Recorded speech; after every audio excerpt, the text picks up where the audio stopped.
We'll get started on why two nuclear powers are on the brink of war, okay? India versus Pakistan. It's time. Hold on one second. The Kashmir conflict has shaped South Asian geopolitics for more than 7 decades. The struggle between India and Pakistan over the territory has led to multiple wars, and the area is now one of the most militarized in the world. India and Pakistan are once again on the brink of all-out war, but to understand the present tensions, you need to go back in time. Let's rewind to 1947. This is what the map looked like when Britain partitioned its former colony. Pakistan, with a Muslim majority, was created in the west, and India to the east with a mostly Hindu population. War quickly followed in October.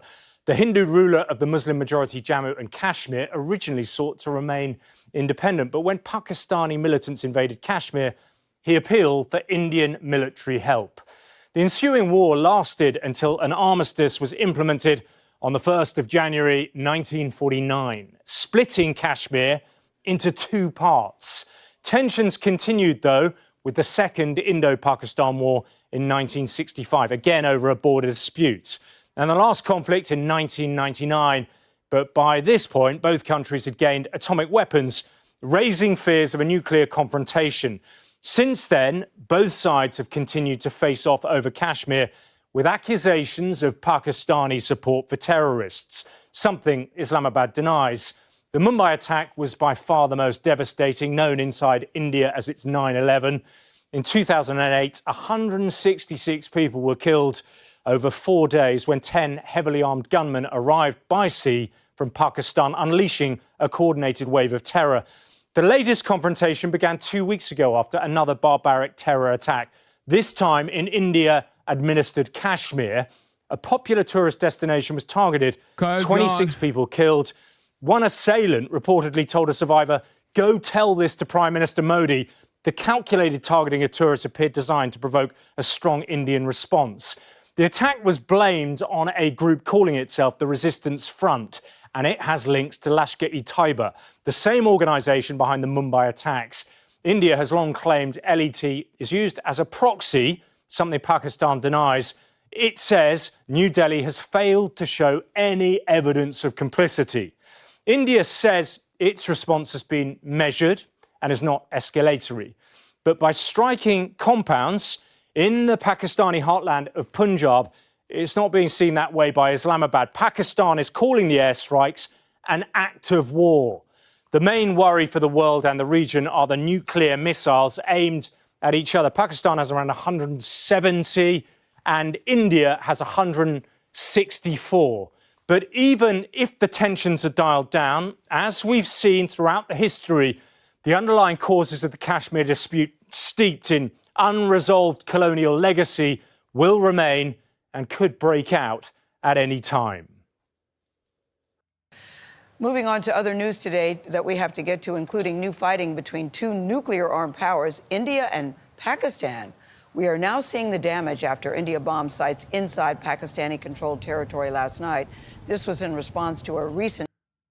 Check my previous messages. This is a huge oversimplification of Kashmir. Hari Singh basically treated the Kashmiris as serf slaves, as I mentioned last time I was on the show. Yes.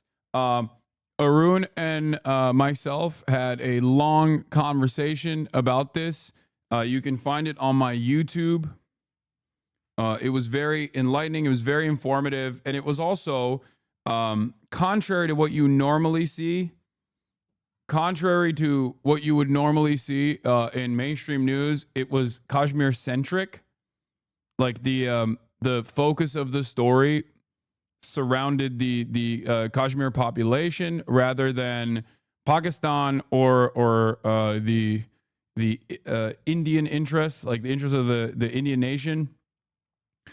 I don't know where this goes. I don't know. I mean, I don't know where this is going to head. But considering that these are both 2 nuclear armed nations, I feel like it can't escalate beyond this, even though I do feel as though right now we are entering a new meta. We are entering a new territory where international human rights, or even like international human rights, is in the pooper. Okay. Previously, it was only America that got to violate international human rights, and Israel by extension of America, and sometimes other allies of America, as long as like the people that they were killing were powerless, right? The new world order beyond that is officially becoming everyone gets to do America shit now in their own way, in their own backyard. And it is definitely a scary meta. Like what India did in retaliation to Pakistan is crazy. You can't just conduct a counterterrorism operation and strike civilian targets on a sovereign nation's territory, on sovereign soil. But here, let's just continue with the story for now. Terror attack. Pakistan says dozens are dead. Ramy Inocencio has the latest on this. Strategic U.S. partners on the brink of war again. Indian missiles overnight slammed into Pakistan-controlled territory. Delhi unleashed more after sunrise in what it called Operation Sindoor, destroying what it said were 9 terrorist campsites. Taking revenge against Pakistan for gunmen who 2 weeks ago massacred 26 people, mostly Hindu men, at a tourist hotspot here, high in the Himalayas, in the disputed Kashmir region, which both India and Pakistan claim. President Trump weighed in. It's a shame we just heard about it. I guess people knew something was going to happen based on a little bit of the past. They've been fighting for a long time. The two nuclear-armed neighbors have fought 3 wars over Kashmir, killing at least 10,000 people since the 1940s. And now with dozens more dead and wounded, Bharat Mata ki Jai! Bharat Mata ki Jai! Indians celebrating retaliation, Pakistan claiming it downed 5 Indian aircraft and vowing more retribution. Tensions are again spiraling out between the two, fighting and dying over land. And India is holding mock security drills today, prepping for Pakistan to launch a counterattack. These include air raid sirens, simulations for blackouts if they occur, and rehearsals for evacuation across the country. Adriana. All right, Ramy, thank you so much. It's what the world feared and Pakistan expected.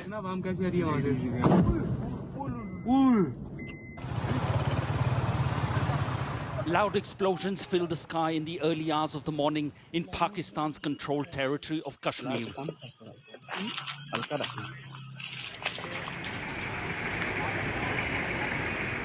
Pakistan claims people were killed, including a child, and several injured, describing the attack as a blatant act of war. India says they hit terrorist infrastructure. I'm from India, watching from India, but they say no civilian has been killed. They have targeted terrorists. I'm totally okay with your Palestine and Israel perspective, but India never targets innocent civilians. All states target innocent civilians, okay? The notion that India doesn't target innocent civilians is fucking insane, okay? Every state targets innocent civilians. What are you talking about? Like, look at the fucking headline, dude. Pakistan officials say 26 civilians killed in attack. Are we, what is happening, man? Efendim anne, efendim, I'm live. What's going on? Are you okay? Defense Ministry released a statement saying altogether 9 sites have been targeted. It's crazy. Our actions have been focused, measured, and non-escalatory in nature. No Pakistani military facilities have been targeted. India has demonstrated considerable restraint in selection of targets and methods of execution. These steps come in the wake of the barbaric Pahalgam terrorist attack, in which 25 Indians and 1 Nepali citizen was murdered. We are living up to the commitments that those responsible... Yeah, Pakistan run health agency. Just like Hamas run health agency, I guess. Like, is this going to turn into Hindutva fascists versus... like Muslims, therefore the Western world's attitude on it is going to be like geared towards undermining the Muslim side to be like, well, it's Pakistan, they're Muslim, obviously they're freaking lying, right? Like that's, I suspect that is what like the angle is going to be. Responsible for this attack will be held accountable. Pakistan Air Defenses says they have downed Indian planes. Those claims have not been confirmed. There has been intense shelling and firing across the line of control. A Muslim captain from India led this, so don't call this Hindu versus Muslim. Oh my God. Oh my God. Okay, dude, listen, I'm gonna keep it $150 with all of you guys. Okay. The more you talk about it like this, the more I'm beginning to develop a level of resentment, because this is literally turning into like, this is just Indian Hasbara. Like, what the fuck? Are you gonna act like Modi is not a fucking Hindutva fascist? Like, what are we doing? Is that not the case? Like, totally separately from this situation. Like, oh, dude, it's a Muslim captain that led this. Okay, I guess. Okay, then let's just rewrite all the pogroms that have taken place. You know. Pakistan has a right to respond. Pakistan will respond. As I've said before, we had an apprehension that India will attack. Pakistan has never struck first, but we have the right to self-defense.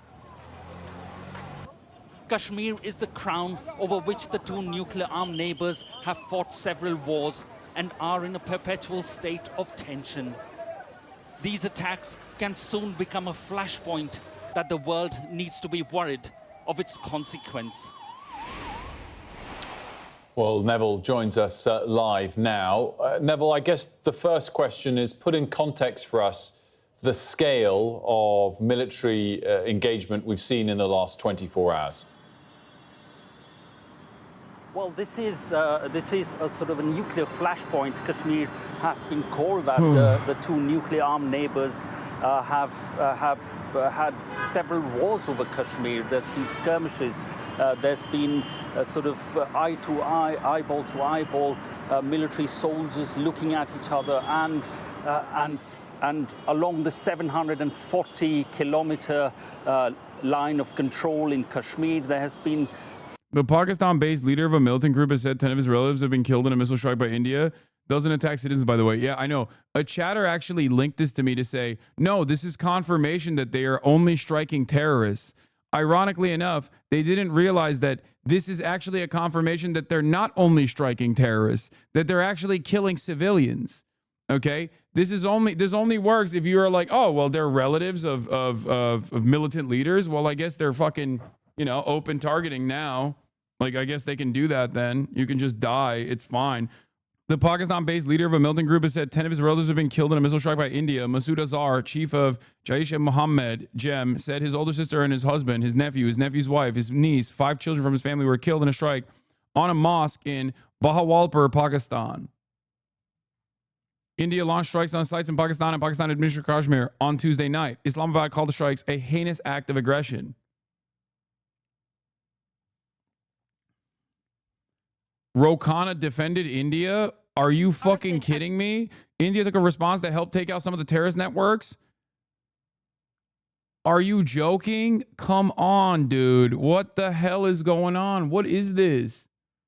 Firing, shelling, small arms fire since the time the attack happened on the tourists in Pahalgam on the 22nd of April. They've been continuous firing across the line of small arms fire, but now overnight we've seen these heavy shellings. India has said that a number of people have been killed and also a number of homes have been damaged in the Kupwara region. Now, we can't confirm that, but across the line as well, there's been information of damage. Do I think China will try to interfere in a significant way? Yes. This is happening in their backyard. This is incredibly threatening to their global stability initiatives. So yes, I do think that they will try to intervene. Congressman Ro Khanna slammed for meeting Hindutva ideologue on India visit. Analysts say Khanna's meeting shows that he doesn't want to alienate the Hindu Indian diaspora vote bank in the U.S. Masood Azhar, the man who brought jihad to Britain. This is the guy whose family died. His family got wiped out. Masood Azhar today heads one of Pakistan's most violent militant groups, was once the VIP guest of Britain's leading Islamic scholars. I don't know where he is, but I suspect that regardless of his like fundamentalist attitudes or whatever, you probably shouldn't be able to wipe out his entire family at a mosque, considering that, you know, this is just his family. There's children. That's insane. Like, what? How do we decide that this is an appropriate military target? Like, what is going on? This used to be a big fucking deal, man. This used to be a big deal when America would flub a military operation because they killed like a bunch of family members. And now the metrics are all out of whack, where it's like, yeah, you could strike a mosque, kill an entire family. It's good. You call them terrorists and move on. What the fuck? And killing of civilians. Now, it has been escalating, this tension between the two countries after the killing of the 26 people in Pahalgam on the 22nd of April. And since then, the country here is angry. They have been asking for some sort of revenge, and we've heard from Prime Minister Modi in several of his public statements saying that the perpetrators of that horrendous attack will be punished, and their backers, and they will be sought till the ends of the earth, and they will be punished. And we've seen that happening, in sort of the retaliation coming overnight in the Kashmir region. The difference this time from the 2019 surgical strikes in Balakot in Pakistan-occupied Kashmir, which India had conducted, this time there has been a bit more not only in the Pakistan-occupied Kashmir, but also across the international border, which makes it even more dangerous now. The attacks have taken place in sovereign Pakistan. And therefore the toning up of this escalation is quite high. We understand there's going to be a press briefing very soon by the Indian Defense Ministry, which further details of this. But at the moment, the tension's very high between the two countries.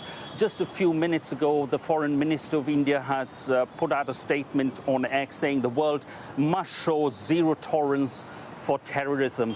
And this is what India has been talking about. The terrorist launch pads and their sympathizers and terrorists will be brought to account. Just received confirmed reports that India has attacked civilian targets, including a mosque and residential accommodation on 5 locations in Pakistan. And as per the initial report... Chatters that keep saying this is like Israel versus Gaza. It's not. And this is not Israel versus Israel either. This is like Israel versus Iran, except Pakistan's involvement is loosely identified, even though there is historical reference to jihadist elements or Salafist elements like growing in and getting training inside of Pakistani borders as a direct consequence of America's interest in the region, specifically in Afghanistan and elsewhere. But this would be closer to Israel versus Iran rather than Israel versus Israel or Israel versus Gaza. Okay, so in reductive terms, it's an infinitely more terrifying prospect, considering that these are both nuclear powers. There are casualties, including women and children. The detailed damage assessment is being done, and Pakistan has a right to respond. Pakistan will respond. As I've said before, we had an apprehension that India will attack. Pakistan has never struck first, but we have the right to self-defense. And the way civilians have been targeted... Like, from what I understand, this attack happens in Kashmir. The Pakistan position is that they condemn it, okay? But India is like, it doesn't matter if you condemn it or not. You're fucking training these guys. We demand blood. India moves on and actually strikes both in Pakistan-administered Kashmir, Pakistan-controlled Kashmir territory, and then also inside of Pakistan, which is a severe escalation. And now Pakistan's like, well, what the fuck was that? Like, you just striking inside of Pakistan territory, like that's, ridiculous. So now they will most likely also retaliate. India claims that their retaliation was actually restrained. Let's see what happens if Pakistan returns the favor in a similar measure. And I have pictures and images of women and children who are badly injured in hospital. So civilian localities, accommodations, and a mosque which has been attacked. There were no terrorist camps. I myself took foreign journalists and local journalists to an area near the line of control where India had alleged that there are terrorist camps. You see, we are the frontline state against terrorists. How can we... I'm just going to pick up on a couple of points, Mr. Atul Tarar. You said that you've already received... I just said nothing's going to happen? No, that's not what I said. I said I don't know what's going to happen. Images of women and children who have been injured. This attack took place roughly about an hour or so ago. Will you be taking international and local journalists to the sites? Because in the past, when Pakistan has made such claims... Holy fuck, this interview has 4.3 million views in 18 hours. They haven't allowed any journalists... I'll stop you right there. I had planned to take them tomorrow morning. We had a plane ready. We had reached out to journalists. We had a confirmed itinerary, a confirmed plan to go to Bahawalpur tomorrow. And I was supposed to fly to Bahawalpur at 7 a.m. in the morning. And at around right after midnight, India has carried out these attacks. So we were going to Muridke, we were going to Bahawalpur, and we were taking 35 journalists with us, including foreign and local journalists. So I was just preparing for the visit tomorrow. As I had visited the LOC, we were going to Bahawalpur and we had to visit this exact place. And the journalists were already ready for the journey. So I think this has been a very, very, unfortunate step by India. We condemn it. We are responding. But to target civilian population, it's extremely unfortunate. Just to point out, Minister, the Indian armed forces say that altogether 9 sites have been targeted, that they haven't hit any Pakistani military facilities. These are terrorist camps that they are hitting. Let me make it very clear. There are no terrorist camps in Pakistan. Pakistan is a victim of terrorism. We are fighting the terrorists in our western regions, on our western borders. We are the frontline state against terrorism. We've laid down 90,000 lives in this war against terrorism. India, on the other hand, when we had the Jafar Express hijacking, an intense hijacking incident, India did not even condemn it, let alone express some concern about that incident. So India has been sponsoring terrorism by assassinating Sikhs in US, in Canada, in Australia. We captured a spy by the name of Kulbhushan Yadav, who's a commissioned naval officer. Can I just point out to you, on my program just a week ago, your Defence Minister, Khwaja Asif, admitted that Pakistan has for decades had a policy of funding, backing and using terrorist groups as proxies in the country. In fact, in 2018, President Donald Trump cut military aid to Pakistan because he accused Pakistan of playing a double game.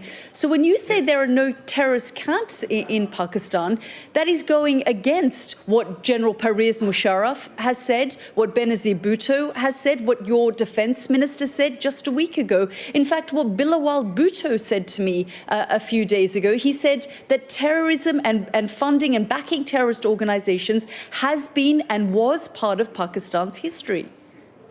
Post 9/11, let's talk about post 9/11 scenario. And let me be very clear. Post 9/11, Pakistan was the frontline state, and we still are the frontline state in eliminating terrorism.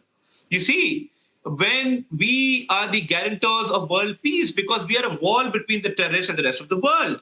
I would like to invite you to Pakistan to come and see the circumstances. I have been to Pakistan, sir, and we know that Osama bin Laden was also discovered in Abbottabad in Pakistan. So these accusations on Pakistan, including your defence minister making the admission, is there, and that is why part of the reason... What the defence minister was referring to, I think he's been misinterpreted. You see, there was a Soviet invasion back in the 80s, and obviously we were countering the Soviet invasion at that point in time. That's part of history. And we were allies of the US. So post 9/11, the scenario changed completely. And Pakistan made a lot of sacrifices. Pakistan is still laying down lives against terrorists. Even today in Balochistan, there was a terrorist attack. We lost 7 soldiers. So you see Pakistani politicians, Pakistani soldiers, Pakistani officers, Defense Ministry has said they're ready for an all-out war. Oh, fuck. Promising retaliation for a deadly attack on Indian civilians. When it came overnight, it was the largest series of airstrikes carried out in decades. 3 people killed here in Muzaffarabad, in Pakistani-controlled Kashmir. It's not like a you hit me, so I hit you type situation either, though, because India's argument in this situation is that the terror attack that took place in Kashmir, that was directly because of Pakistan. And as far as I understand, they have not shown like any sort of direct evidence as to, like, the only evidence that they have in this interview, as she's trying to draw out of this dude, is that Pakistan has historically armed Mujahideen, and they've admitted to that as well. Like on this program on Sky News, former defense minister, I think he was a former defense minister, like openly admitted to it. But he was also talking specifically about America's interests and how this is like the arming and the funding and the training of fundamentalist groups was done at the behest of the United States of America. And I don't know if he was trying to point to that last week or 2 weeks ago at this point to say this is happening with the approval of the United States of America. Do you see what I'm saying? This was the very important moment that took place. This was a major fucking major moment. You do admit, sir, that Pakistan has had a long history of backing and supporting and training and funding these terrorist organizations. Well, we have been doing this dirty work for the United States for about 3 decades, and West, including Britain. So yeah, he says, he basically says, like, we've been doing this for you guys. So I don't know if it's not that crazy to admit that. It's, first of all, total another vindication once again. If you recall, this is, for the blowback understanders, for the blowback enjoyers, blowback podcast and blowback as a concept in general, this is what he's talking about, okay? It's just the truth. But as it pertains to this current situation, I don't know if he's saying that to just talk about the hypocrisy of the Western world, or if he's simply trying to point to the fact that this was not done. This was done with Western supervision, if that makes sense. Or if he's simply abdicating responsibility away from the hands of Pakistan to say, what do you expect was going to happen? You made us train these fundamentalist elements in the region, and now they're, running rampant. There's multiple different directions that he could be going with that revelation, right? Direction number one would be to imply that this was done with Western oversight, that this attack was conducted not with Pakistani oversight and Pakistani directive, but instead with Western oversight. Another direction this could, another thing he could be mentioning is that like the Western world made us train these people, made us do their dirty work for decades, and now they're running rampant again to abdicate responsibility away from Pakistan in this regard. Those are the 2 different directions that I suspect he was going with. Pakistan claims to have shot down 5 Indian warplanes and 1 Israeli-built reconnaissance drone during retaliatory air combat. 3 Dassault Rafale fighters, 1 Sukhoi Su-30 MKI, 1 Mikoyan MiG-29, 1 Israeli-built IAI Haran reconnaissance drone. French intelligence sources have confirmed to CNN that at least 1 Rafale fighter jet was lost in combat. The officials added that France is still investigating the other possible losses of the advanced jet produced by French defense manufacturer Dassault aviation. During the fighting on May 6, India confirmed that 3 aircraft crashed within Indian territory and that 3 pilots were injured, but has not confirmed all Pakistani claims, including drone loss. Wreckage of the French Mika air-to-air missile was found near Bathinda Air Force Station in India, indicating intense aerial combat. Pakistani Defense Minister Khawaja Asif said that the country was preparing for an all-out war on Wednesday, raising the possibility of nuclear escalation, while adding that Islamabad still hoped to find an off-ramp to the conflict with New Delhi that began with a militant attack on civilians in the disputed region of Kashmir last month. Video scattered debris purportedly of an Indian Air Force Rafale and Mika launcher used for firing short-range air-to-air missiles in Bathinda, India. Confirmed, Pakistan used Chinese long-range air-to-air missile PL-15E against India. Parts of the missile fell in Hoshiarpur, Punjab, India. Photo first and second provided by Indian media. The PL-15 has a range of 200 to 300 kilometers for the domestic version and about 145 kilometers for the export variant used by Pakistan. It reaches speeds over Mach 5 using a dual-pulsed solid propellant rocket motor and features advanced guidance with an active electronically scanned array, radar seeker, and mid-course data link support. The PL-15 is a cutting-edge missile that significantly boosts Pakistan's beyond visual range air combat capability. Chinese stocks rose sharply after display of apparent efficacy in India-Pakistan aerial confrontation. Pakistan and China jointly produced several aircraft. And at this point, I mean, is a further conflict on the horizon? Are you concerned about a direct conflict, a war at this point? Yeah, there is a possibility of this conflict, expansion of this conflict. Hasan, you can't go to Houthi jihadists, Pakistani jihadists. What? What is this guy fucking saying? Conflict into a full-fledged war, which we are trying to avoid. But last night, they crossed the international boundary. We have working boundary, international boundary, and control line.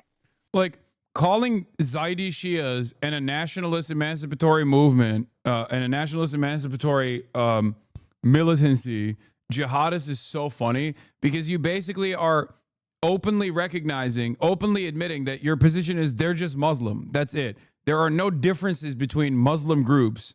The entire Pakistani nation is also Muslim and therefore jihadist.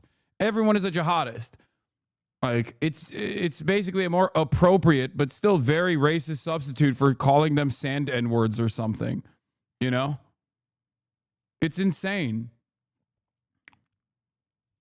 So the other two are, they involve disputed territories. But crossing the international boundary, this is the clear-cut violation and invitation to expand the conflict, and maybe, convert it into something much more wider and much. So for the record, also, this isn't like a good dude either. Okay, I'm not gonna sit here and be like the Pakistan position here is the appropriate one, correct one. I'm not saying that either. Before people freak the fuck out, it's just that India has escalated. That is just a fact. India escalated and brought the conflict into Pakistan borders beyond occupied Kashmir territory, and in doing so severely escalated this conflict. And they did it without revealing any, as far as I've seen, and I might be wrong, but I don't know if they have like verifiable, confirmed evidence as to a direct involvement from Pakistan beyond saying, well, these guys train inside of Pakistan's boundaries, and that Pakistan lets these dudes loose on Indian territory. The 9 Indian airstrikes conducted in Pakistan earlier today, 8 targets were revealed in India's official press release. These locations have since been geolocated and mapped in visual, providing an insight into the cross-border operation. India just started investigating after attacking Pakistan. NIA, the National Investigation Agency of India, appeals to people to share information on the Pahalgam terror attack, releases phone numbers. The fuck? Yeah. India said it was targeting terror camps. They attacked innocent, unarmed civilians. There is no truth to their claims. There were no such activities here. We live here. We've never seen anything like that. They just did this to spread fear and assert their aggression. India says it hit 9 terror-related targets, that it showed restraint by avoiding military and civilian sites. But Indian missiles struck deep into Pakistan itself, well beyond Pakistani-controlled Kashmir. This was Bahawalpur, where India said it hit a compound belonging to the militant group Jaish-e-Mohammed. Another destroyed mosque in Muridka, where India said it struck the headquarters of Lashkar-e-Taiba, another group fighting Indian control in Kashmir. These actions were measured, non-escalatory, proportionate and responsible. They focused on dismantling the terrorist infrastructure and disabling terrorists likely to be sent across. Bombing a religious site first day is insane, brother. India does that inside of its own borders too, so that's not... Let me tell you something, okay? That's a favored classic for Modi, so it's like you can't really... That's a thing he's gonna do. To India. Yeah. But with burials India has done that to its own Muslim population inside of its own borders. So it's not shocking to me that they would do so in Pakistan as well. So, you know, at least I know about that. Taking place today after the strikes in Pakistan's Punjab, the heartland of its powerful military, India has delivered a blow to which Pakistan is promising a commensurate response, at a time and of a means, it says, of its choosing. At the same time, it is already claiming a win, saying Pakistani planes shot down 5 Indian military jets inside their own airspace. The Pakistan Air Force was on full alert and our jets did not cross the borders of Pakistan. As soon as the Indian planes released their payloads, suddenly our Air Force pilots swooped down on them and shot 5 of their planes, including 3 Rafale jets. And they fell in Indian-controlled Kashmir. The two armies also exchanged artillery fire across the line of control in Kashmir. As many as 13 Indian civilians reported killed, along with at least 6 people on the Pakistani side of the de facto border. This major escalation in a decades-long conflict, catalyzed by the gun attack last month that killed 25 Indians and 1 Nepali national at a beauty spot in Indian-administered Kashmir. India's right-wing nationalist Prime Minister Narendra Modi shown in muted images addressing his cabinet today. Here's the task: steering this nation through the most serious escalation. Bro, some Hindutva YouTubers are going to be obsessed with you now. Oh, God damn it. I'm sorry. India #1, please don't come after me, please. India #1, no one else is even #2. It's #1, please. Please. Oh my God. I'm going to get fucking, I'm collecting enemies from virtually every country and every group of right-wing reactionary, literally everywhere around the planet. You know, I'm just catching smoke globally. In years with its rival nuclear power. Mirror images in Islamabad. Shahbaz Sharif with his grim-faced national security team. Both India and Pakistan fielding international calls for restraint and de-escalation. Both sides also aware of the domestic demand for action and strength. I wonder if they'll post this and be like, this is anti-Indian racism. They'll be like, these guys are engaging in heinous anti-Indian racism to hit the Israel line. You know what I mean? Protesters in Karachi today calling for retaliation against India. You don't understand the numbers. You think Americans are dumb. Think 3 times the population in India will come after you. No, I know. I know. And across India, civil defense drills in preparation for a possible attack. The likelihood is that a further Pakistani response would be against Indian military targets. The task for both countries now, delicate calibration of blunt military might, enough for deterrence and national pride, stopping short of full-scale war. The region entering a period of genuine jeopardy. Well, earlier I spoke to Tuhin Sinha, spokesman for the BJP, that's Prime Minister Narendra Modi's party, and I asked what he thought India's strikes had achieved. Well, ideally, it was the responsibility of Pakistan to take the kind of action that we did It's a shame. Pakistan today is a global embarrassment. The fact that we had to enter another country and act against terrorists who had been given a free run shows that Pakistan was complicit in encouraging these terror activities, and which is a point we have consistently been making to the entire world. Don't you think India needs to provide the evidence that the Pakistan government Well, the evidence has always been was complicit, provided. which it hasn't provided yet in the last 2 weeks? It doesn't matter. From the last 3 decades, this is not the only attack which has been sponsored by Pakistan. 2008, there was direct complicity. What did Pakistan do? Did Pakistan even try to address the issues we had raised? Yes, but do you think evidence needs to be provided? We have given. It doesn't matter is crazy. Like, I'm sorry. You have not provided evidence for the complicity of the Pakistani government. And his response is, it doesn't matter. That is fucking insane. Please, chatters. Maybe it's an ESL thing. First of all, no, he is very competent with the English language. What are you talking about? Okay. Like, no, he is actively going, nah, don't care. There's plenty of evidence. There's plenty of evidence in my mind, and that's it.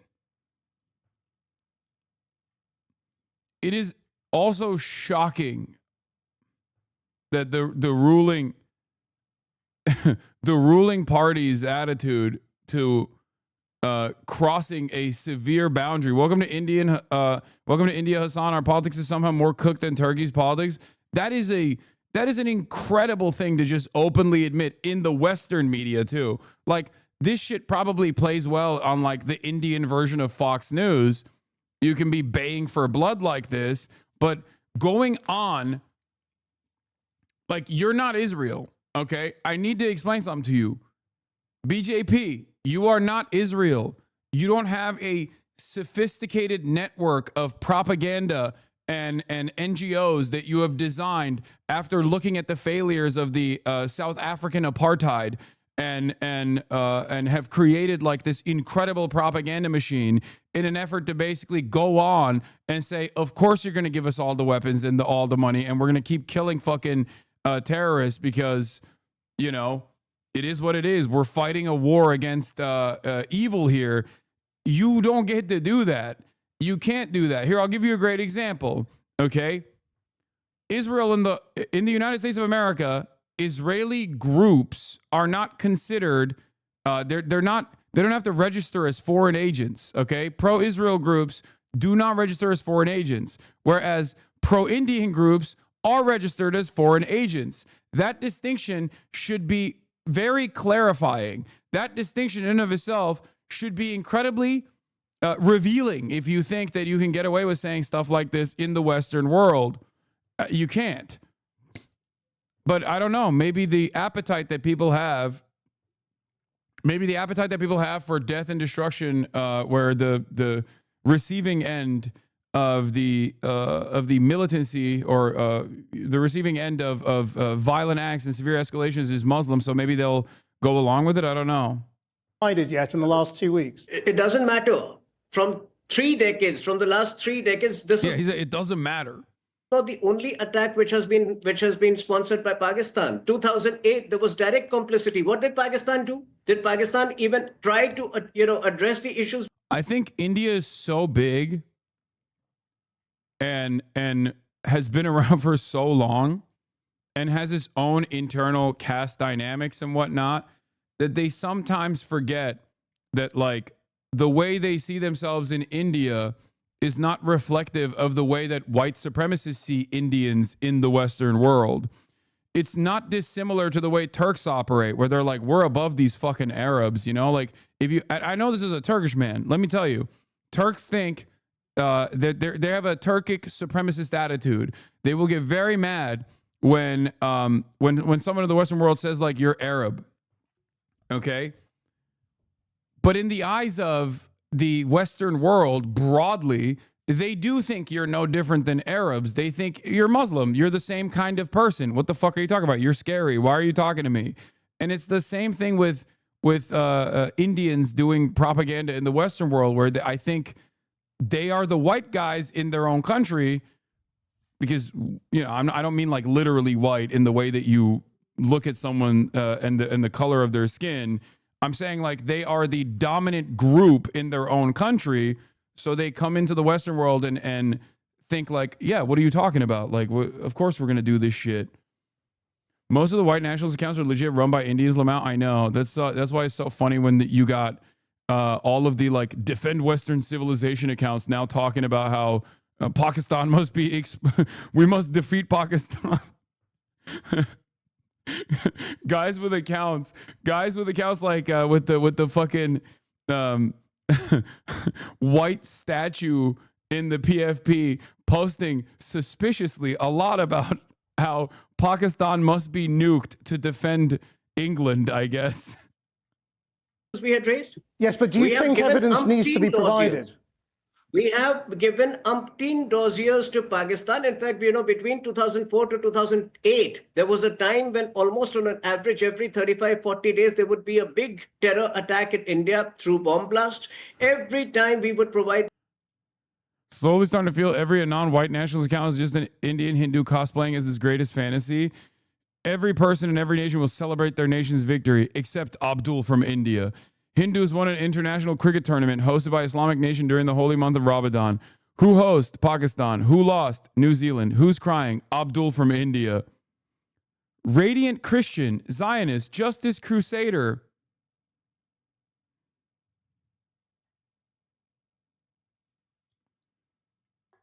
Really dialed in on the latest and greatest of Indian racism technology. All right, let's keep going. A dossier, they would not act on it. You need to understand this is a different country. This is a new India. It would not tolerate terror activities across the border. Hey, Hassan, top donor here. Got in touch with Tiltify about the anonymization of my donation name plus comment. They confirmed that the name and comment was moderated by the charity itself. It is what it is. All good. Thanks for reading my comment to your audience and humanizing our people in Gaza, such as my aunt. She was one of the many millions of direct and indirect casualties due to Israel's criminal blockade. Keep doing what you're doing. Yeah. Thank you for being so understanding about this. Anyway, and whether there is concrete evidence as of now or not of the particular attack in Pahalgam, fact is that over the last 3 decades, Pakistan has not acted on the numerous occasions we provided them multiple dossiers with evidence. When do you think India will actually act on the Indus Water Treaty? When will it start trying to cut that water off? Well, work on that has already begun. There are 4 new hydropower, there are 4 new dams which have been commissioned, to arrest the free flow of water to Pakistan. But these things are we would not be providing every details on public platform, because there has to be an element of surprise, there has to be an element of speculation in these activities. What's your allies saying? I mean, in the past, we would have seen the Americans urging restraint, and the Brits as well. What are your allies saying to India about possible escalation here? We want partners at this point of time. We are not looking for preachers. The US is with us for sure. They may or may not act in a certain manner or may not put certain words in a message, but we know for a fact that US is with us. They have a very firm anti-terror stand. And therefore, Pakistan does not get the same support from Islamic countries, which it used to get at one point of time. But it does have support from China, doesn't it? Well, China has been restrained.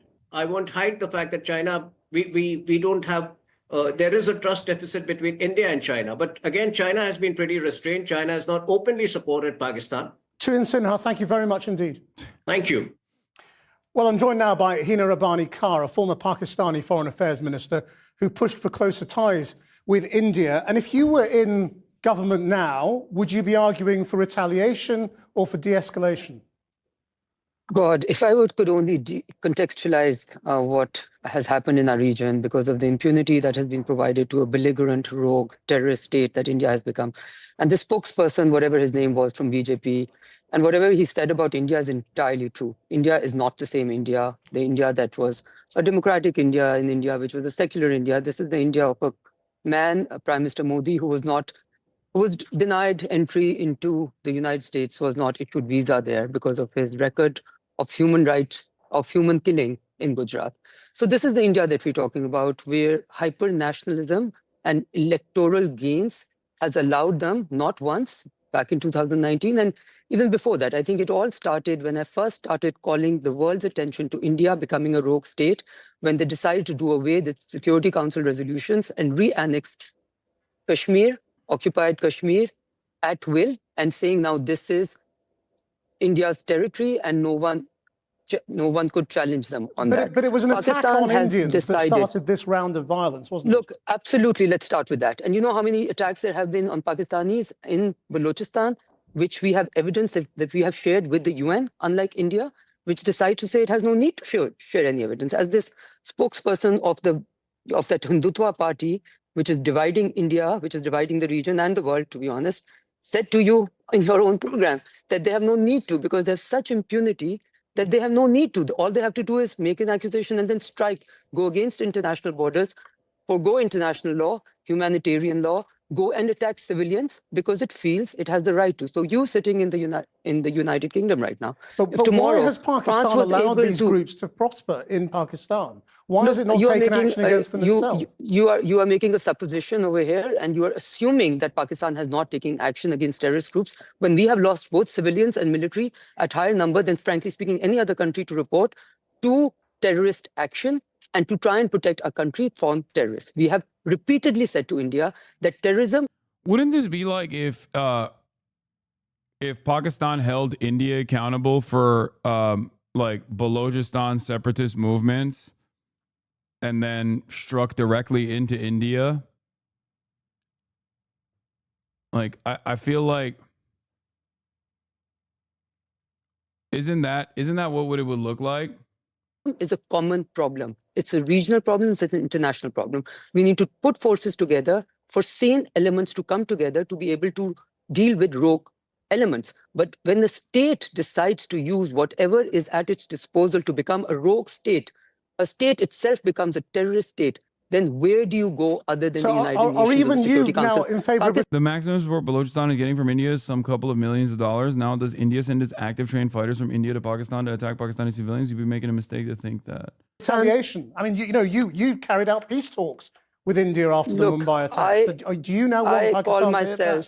I call myself an indefatigable optimist in Pakistan vis-a-vis India, because I looked at myself as a citizen of the region, a citizen of the world, and saw that entire poverty in the subcontinent, and everything that we had done was not to create circumstances of prosperity, but the other way around.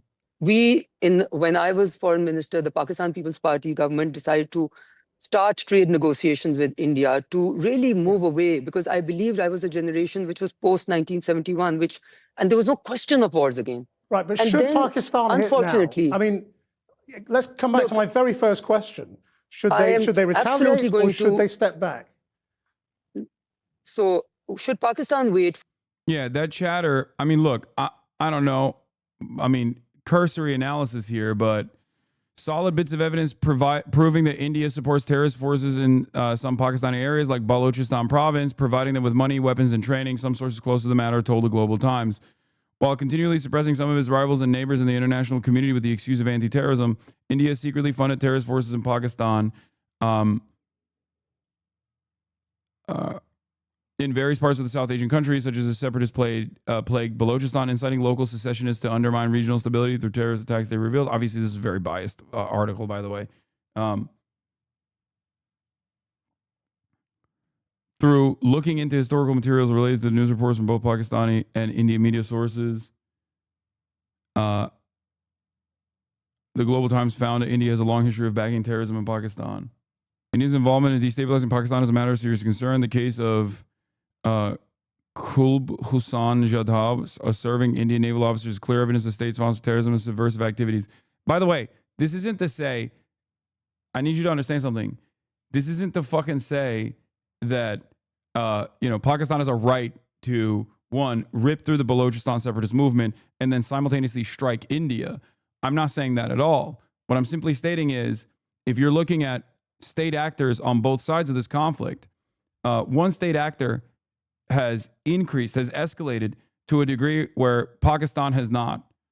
That's all I'm saying. for India to make a next claim at will, whichever parts of Pakistan, inside Pakistan's sovereign territory, to make claims unsubstantiated. I get this is to say, why don't you give screen time to Pakistan terrorists? Where did the past terrorists live, train, and were born? Brother, first of all, wait, what? Has never strived for democracy. India, like every other democracy, has ups and downs, but there's a whole entire midnight between India and Pakistan.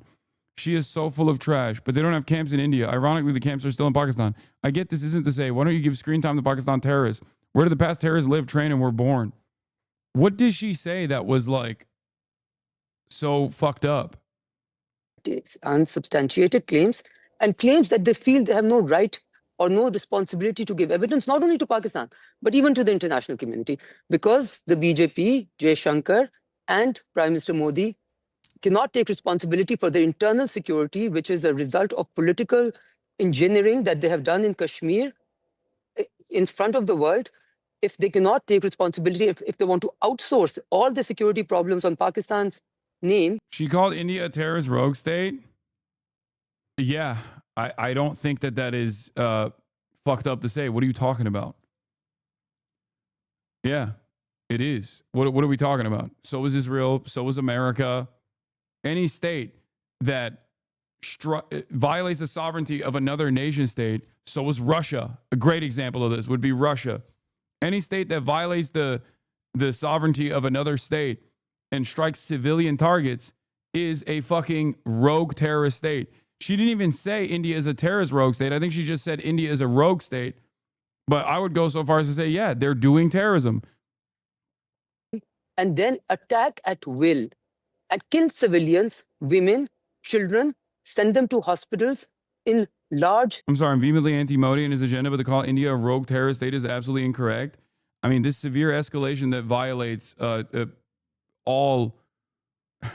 This is a rogue terrorist action. Tens of numbers. Which state would you recommend to lie quietly and wait for the next attack to come by these belligerent, nationalist, Hindutva, India state terrorists? I don't think you guys understand like what this is doing to previous international considerations that were basically held together by ticker tape, okay? Held together by wishes and a fucking promise that two states, especially with nuclear arms, are not supposed to directly engage in conflict with one another without like the go-ahead of either sovereign nation. Like there's a reason why countries engage in deconfliction even when they're actually fighting against one another. Like America and Russia communicate flight paths. You understand that? These are foreign adversaries that communicate flight paths with one another. Why do they do that? Why do they do that? Have you ever wondered why they do that? It's so that what is happening right now, does not fucking happen. Thank you very much for joining us.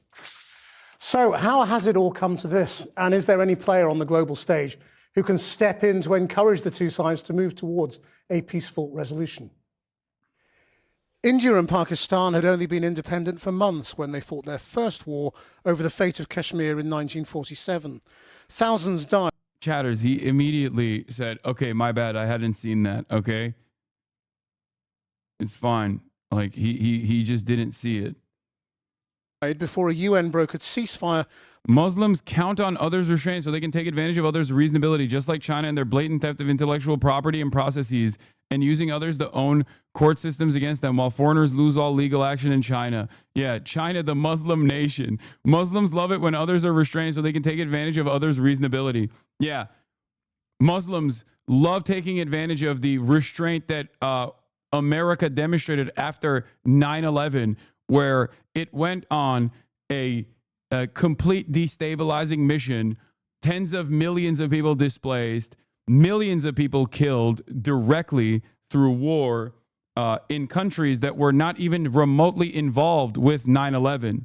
Ironically enough, in an effort to hunt down the people that we had trained in the past, sometimes inside of Pakistan, ironically enough. Wow. So much restraint. So much restraint. When I think about the way that the Western world treats Muslim nations, restraint is not the first word that comes to mind. But then also, I doubly find it hilarious that you said just like China, the Muslim nation of China.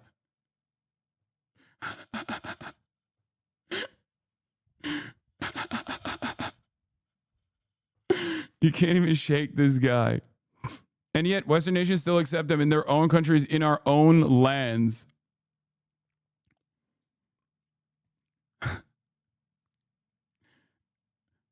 What does this have to do with American foreign policy in the Middle East?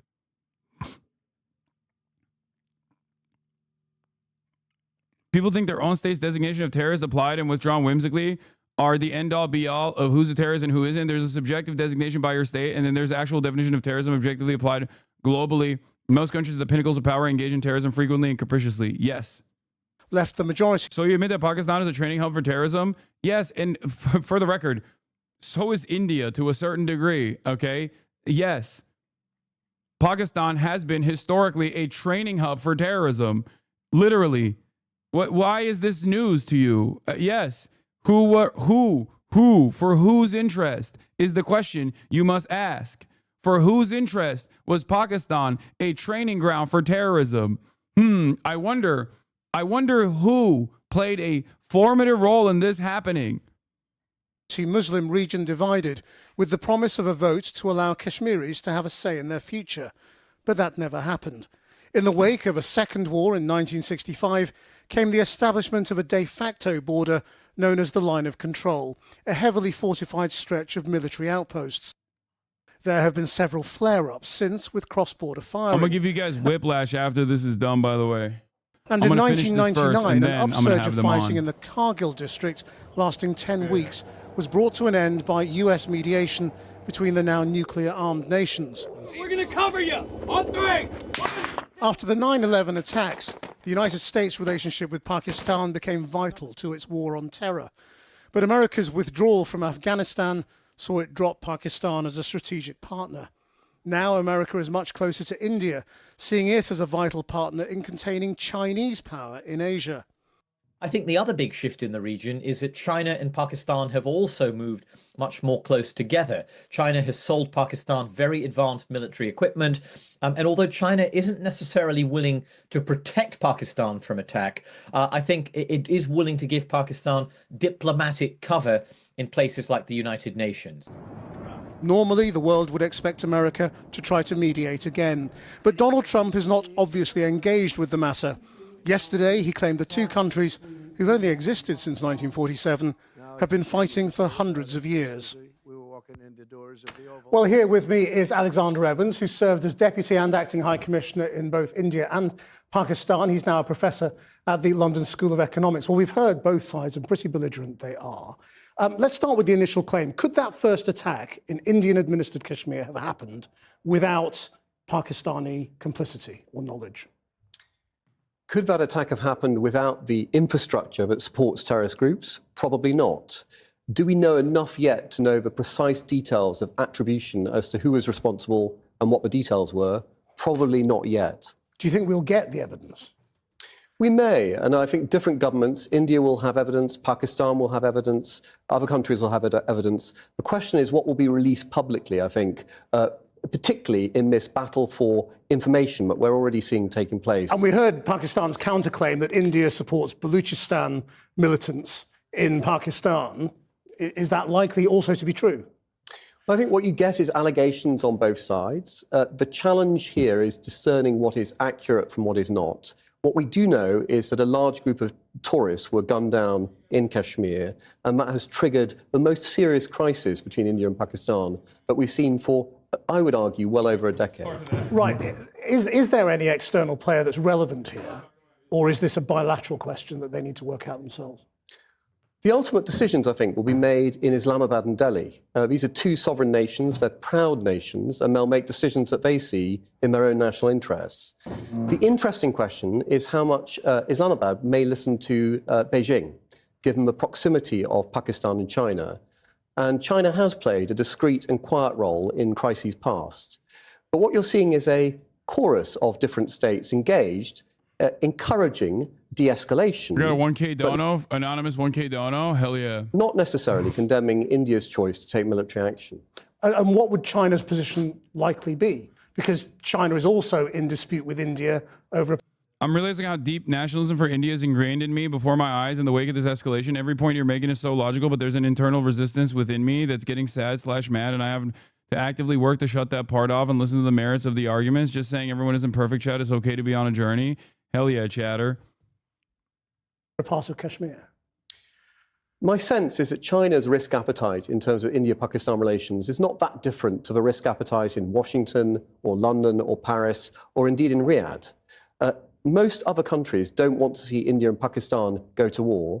I think it can be argued that India and Pakistan's populations and governments don't want to go to war. But this crisis is anchored on a terrorist incident and a policy by India that has been in place for some time that said that there would be attacks or a response. I'm sorry to interrupt you, but you're being clip-chipped again live on air. Boner Box on East Stream and try to dissect the history of the context speaker response. And apparently you believe that Jews control America. Lamau, please, I can't do this anymore. What? We'll move on. We'll move on from this. We're gonna get into some fun stuff for a little bit. Okay.